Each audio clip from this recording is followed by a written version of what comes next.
how's it going? It's Halloween time, and today we're going to go over how to draw a happy pumpkin.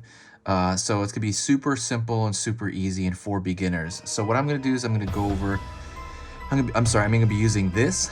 This is a Faber-Castell PITT artist pen, big brush. It is meant to be kind of very simple to use, but if you don't have to use this marker. You can use regular Sharpie or anything else. If you want to use this exact marker, you can go check it out. The link is in the description. Also, about this is printer paper, so that's pretty much it. Real cheap, real easy to buy. So let's get started on this happy pumpkin. First thing I'm going to do is I'm going to start with the curvature of the outside of the pumpkin.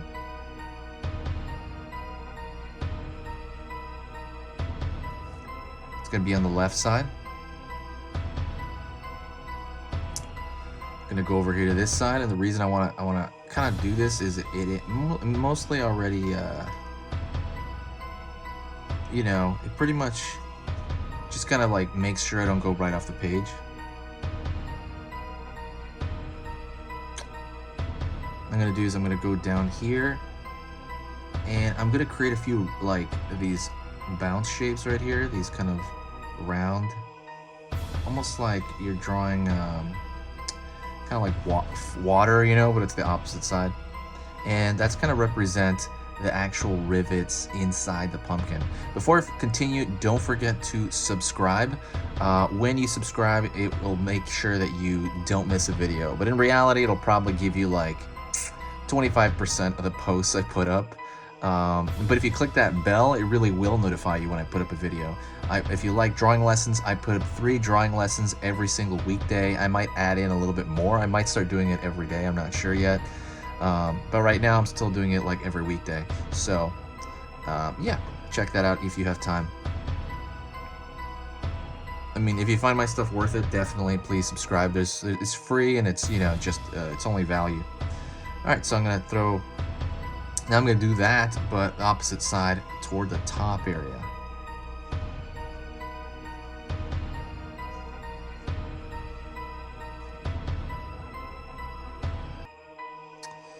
I'm going to go up here, and I'm going to draw the stem. So there's a lot of different ways to draw the stem, right? You could draw just a complete stump. You could draw a really long one. You could draw, I don't know, kind of like a weird shaped one. And that's kind of what I'm going to do right now. I'm going to draw kind of a jaggedy one.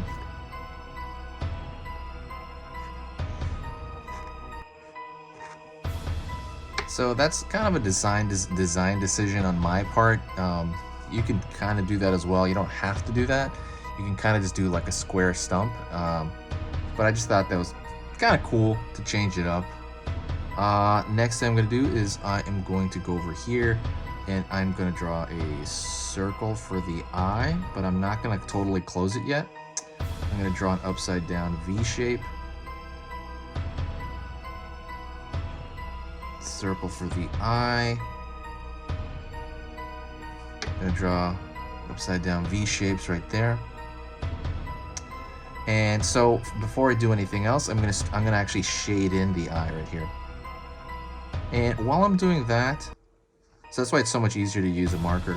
While I'm doing this, let me talk to you a little bit about kind of the control of the marker. Try to make sure that you have control of how you move your marker. If you do have control, it's going to give you a lot of basically power over your drawing, as opposed to kind of doing things on the fly. Because when you do things, you don't want to fight controlling the marker and then, having to have the knowledge to draw whatever you're drawing, right? So if you have pretty much total control over it, it's really going to help you out, because all you have to think about is the content of the drawing at that point. So I encourage you to draw, I always say this, draw circles one way and then counterclockwise, just like on a scratch piece of paper beforehand. I still do that to this day. I will still warm up, because sometimes you wake up, the muscles in your hand just aren't there, they're not firing, the hand-eye coordination. So that's what I do to warm up.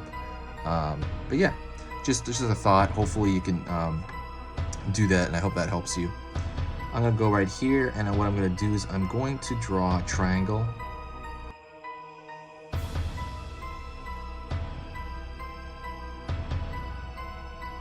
and also shade that in as well. Oops, this light went out. Ah! Okay. I don't know why my light went out. Maybe because it's Halloween. And I'm going to go on this side, and I'm going to draw, like, I'm going to start drawing a shape down here. Like, it's going to be a smiley shape, but I'm going to break into that and draw a square right here for the tooth. And then continue up, up. Alrighty. The next thing I'm going to do is I'm going to the bottom here, and I'm going to draw kind of the down side of this too, but I'm going to stop on this side, and I'm going to draw a tooth on this side. So it's a, you know, it's on the other end. And I'm going to complete the shape for that. Next thing, I'm going to go over here before I'm going to fill that in. But, well, let me just fill it in now. So drawing is about interpretation, by the way, as well. So when you draw this, it's not going to look exactly like mine. It could, and it's great if it does. But the cool part is sometimes you should throw maybe your own little flair. Maybe make a different shape to the stem here. You know, maybe you can draw like a little more angular on the eyes. It's really up to you to do whatever it is that you want. I'm just giving you the option, and it's completely fine to follow along exactly as well.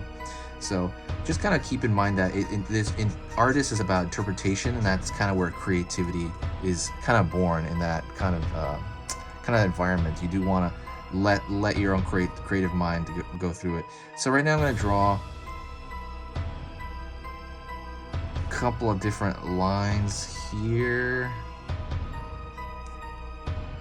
And right here, I'm drawing dotted lines. These are in actuality on a pumpkin, right? There's actual folds on it. But I think drawing a solid line is just going to take too much attention from the features that are already, you know, solid black. So I'm going to draw where that would be, but I'm going to draw these dotted lines.